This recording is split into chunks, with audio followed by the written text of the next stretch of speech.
la loi pénale. Vous savez, la loi de 19 décembre 2020, intitulée Code portant Code éthique du comportement des agents publics, a dégagé des obligations qui s'imposent à tous les agents publics dans l'exercice de leurs fonctions, à savoir par exemple l'obligation de loyauté, l'obligation de servir la République de façon impartiale et non se servir d'elle, mais également les rapports entre le fonctionnaire, donc l'agent public, avec les autres fonctionnaires, les relations entre le fonctionnaire et sa hiérarchie, donc ses chefs, mais également le rapport entre le fonctionnaire et les usagers du service public. Donc notre cours s'articulait autour de ces différentes thématiques, mais nous avions également parlé des dispositions pénales qui s'appliquent aux fonctionnaires dans l'exercice de leurs fonctions. Parce que ce qui est établi, c'est que l'agent public est d'abord un citoyen avant tout le monde.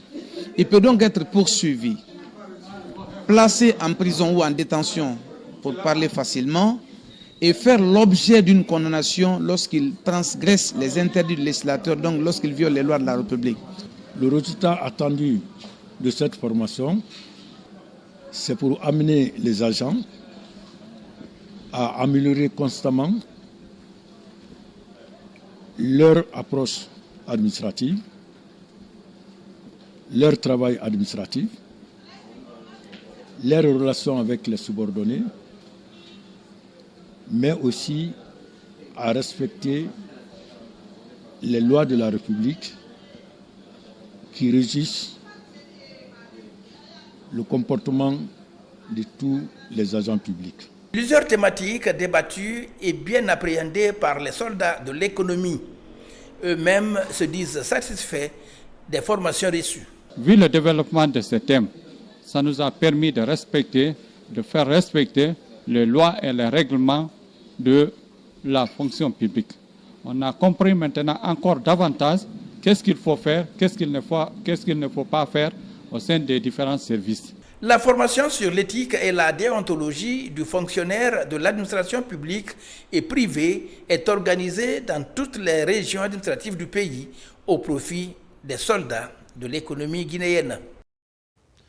Dans le volet recensement biométrique à vocation d'état civil, la région forestière, les cadres des impôts mènent la sensibilisation sur l'importance liée à ce acte citoyen. En plus d'avoir un identifiant unique, des documents et autres avantages seront accordés à chaque citoyen. Un exercice vivement apprécié par les populations locales, plus que jamais déterminées à se faire recenser. Saint-Martin Fancinadouno. Cette visite de Dans Lama, à forte portée citoyenne et administrative, vise à mobiliser les populations autour des enjeux de cette opération cruciale pour la gouvernance et le développement, tout en construisant les bases d'une administration moderne, inclusive et performante. Nous avons touché l'ensemble des sensibilités et des messages sont passés à l'ensemble des croyants pour leur dire allez vous recenser pour vous-même, pour être connus de l'État, pour pouvoir participer au débat public, pour donner votre voix. Ici, le DGA des impôts mène cette campagne avec Aluseni Makanera Kake du mouvement Synergie Général Mamadi Doumbouya 2025. Une complémentarité pour traduire la volonté des autorités de permettre à chaque citoyen d'accéder aux documents d'ordre civil. Il y avait des difficultés comme toute action humaine. Ces difficultés, grâce au concours de monsieur le directeur général adjoint des impôts, les obstacles sont en train d'être levés de plus en plus. Comme pour dire à Zérékoré, il y a une symbiose qui permettra rapidement à cette population d'atteindre les objectifs que nous nous sommes fixés. Dans un esprit d'inclusion et de dialogue interreligieux, le directeur général adjoint des impôts a également rendu visite aux responsables religieux de la ville. Il s'est d'abord entretenu avec les imams de la grande mosquée de Zérékoré avant de rencontrer le clergé catholique à la cathédrale Sacré-Cœur. C'est une nécessité. Chaque population doit se faire recenser. Chaque homme, chaque femme doit se faire recenser, comme il précise, à partir de 10 ans. pourquoi pas. Et les prêtres que nous sommes, dans nos prêches, dans nos églises, on essaie aussi de sensibiliser. Le message que j'ai, c'est d'inviter tous les fidèles musulmans des différentes mosquées de la commune urbaine et de la préfecture de Zérékoré de se déployer, de s'impliquer pour la sensibilisation en faveur de ce recensement. Dan Lama, directeur général adjoint des impôts, venu renforcer les efforts des autorités administratives de Zérékoré, a visité un centre d'enrôlement où il a échangé avec les agents recenseurs et quelques citoyens venus se faire enregistrer. Il a réitéré l'engagement de l'État à garantir la transparence, la protection des données et l'efficacité du processus. Mobilisation autour du peindre avec l'université de Kankan, désormais son antenne de mouvement, au plus une plateforme de mobilisation citoyenne initiée par le ministère de l'Enseignement supérieur. Déjà, le mouvement est opérationnel dans plusieurs institutions d'enseignement supérieur du pays. Aussitôt installé à l'université Julius Nyerere de Kankan, le mouvement démarre ses activités autour du recensement. RTG Kankan et l'Achfou de Bangali Fofana. Ici, à l'université Julius Nyerere de Kankan, l'antenne du mouvement au plus ou au positif procède au lancement de ses activités. Ce mouvement au plus est né de l'initiative et de la volonté du ministre de l'Enseignement supérieur, de la Recherche scientifique et de l'innovation à soutenir les actions du CNRD sous la clairvoyance du général président Mamadi Doumbouya. Le premier objectif que cette antenne de l'université de Kankan s'est fixé est d'entamer dans toutes les préfectures de la région une campagne de sensibilisation et d'éducation des citoyens autour du programme national de recensement administratif à vocation d'état civil RAVEC en cours. Ce mouvement, c'est un mouvement de soutien aux actions du CNRD et de son président, le général Mamadi Doumbouya. Ici, nous sommes à l'université de Kankan. Nous allons aujourd'hui entamer les travaux pour le recensement de la population. Notre problème essentiel, c'est comment est-ce que toute la population peut être recensée. Recensée veut dire quoi? Que les intéressés doivent être chiffrés, ils doivent être connus, ils doivent être enregistrés. Je déclare donc ouvert le processus de recensement à partir de l'université de Kankan. Je vous remercie. Déterminé à joindre l'acte à la parole, voici le mouvement au plus sur le terrain. La commune rurale de Karfamoria, les districts de Foussé, Diankana, Bankalan et la commune rurale de Batenafagui sur l'axe Kankan-Sigiri ont été les premières communautés à recevoir la visite de l'équipe de campagne du mouvement pour ses activités. Le coordinateur de cette antenne du mouvement au plus se dit très satisfait de la mise en place de ce mouvement. C'est pour la sensibilisation, commencer la sensibilisation de la population, même les étudiants de tout le monde, pour qu'ils viennent se faire recenser. Car le recensement, c'est un outil essentiel pour le développement de notre nation. Merci. À travers ce mouvement, au plus, l'université Julius Nyerere de Kankan met toutes ses batteries en jeu pour réussir cette campagne de sensibilisation, invitant les citoyens à se faire recenser.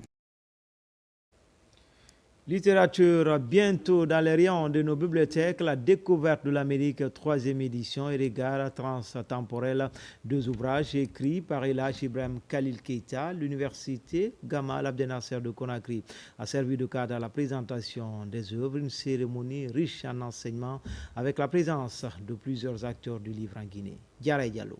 Promouvoir la littérature et stimuler le débat intellectuel autour de l'histoire et de la mémoire collective, tel est l'objectif de cette rencontre organisée autour de 2 ouvrages majeurs d'Elhadji Ibrahim Khalil Keita. La séance de dédicace a mobilisé cadres, étudiants et passionnés de littérature. Dans la découverte de l'Amérique 3e édition, l'auteur remet en question les vérités longtemps enseignées sur cette partie de l'histoire. Quant à regard transtemporel, une analyse de la situation de notre pays sur le plan naturel, la défense de l'environnement, la lutte contre la détérioration de la nature, qu'il s'agisse de la faune et de la flore. J'ai cité tous les 6 présidents et nous savons que quand nous sommes avec les chefs, nous devons dire la vérité. Surtout la vérité historique qui est transtemporelle et transspatiale. Il met l'emphase sur la nécessité de protéger l'environnement, de promouvoir non pas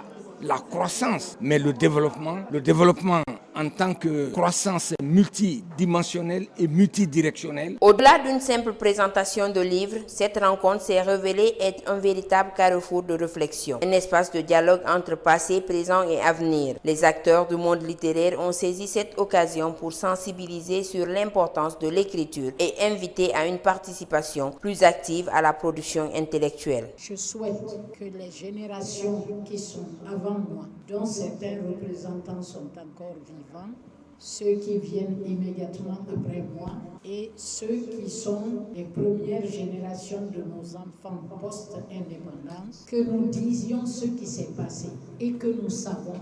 Chacun a sa part de vérité, il faut la dire. Que chacun écrive ce qu'il pense, que cela plaise ou non, ce sont les différents points de vue qui finissent par donner quelque chose qui est consolidé et qui permet à nos écrivains d'avoir des éléments pour pouvoir écrire l'histoire de notre pays. Dans les mois à venir, d'autres écoles, universités et instituts recevront l'auteur et ses collaborateurs. L'objectif, reproduire ce même exercice d'échange, de débat et de partage autour des œuvres d'El Hadj Ibrahima Khalil Keita.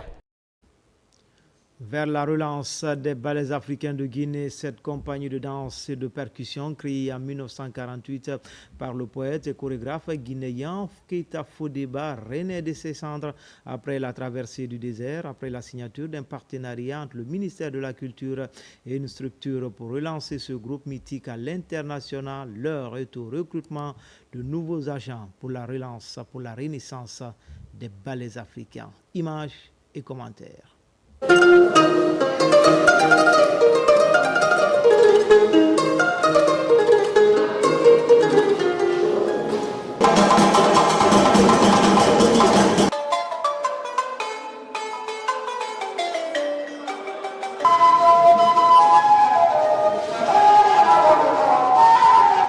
Ils étaient 90 danseurs, chanteurs, acrobates et percussionnistes à prendre part à ce recrutement de rajeunissement des ballets africains de Guinée dans sa nouvelle version. Cette candidature est lancée suite à la disparition de certains membres du ballet africain et d'autres à la retraite. Cette relance, il faut remercier, n'est-ce pas, disons vraiment d'abord le président de la République qui a une bonne vision. Il a demandé à ceux qu'on cherche à relancer, n'est-ce pas, les ballets africains à travers Moussa Moïse Silla, qui est notre ministre de tutelle, qui a réuni tout ce qu'il fallait pour qu'on puisse faire face à ce casting. Aujourd'hui, il y a une stratégie qui a été mise en place pour recruter des artistes de talent, des artistes de qualité pour les ballets africains de Guinée.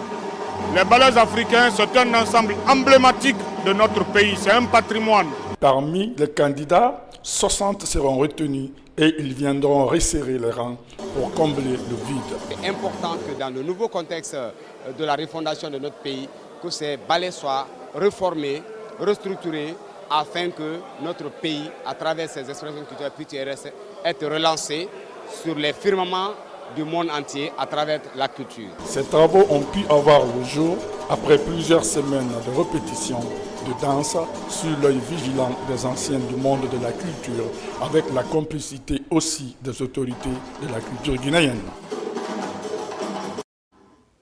Voilà comment on se quitte au compte de cette édition d'information. Je vous retrouve dans la grande édition de 20h30. À tout à l'heure pour d'autres actualités sur la Guinée, notre paradis terre de richesse et d'innovation, Inch'Allah.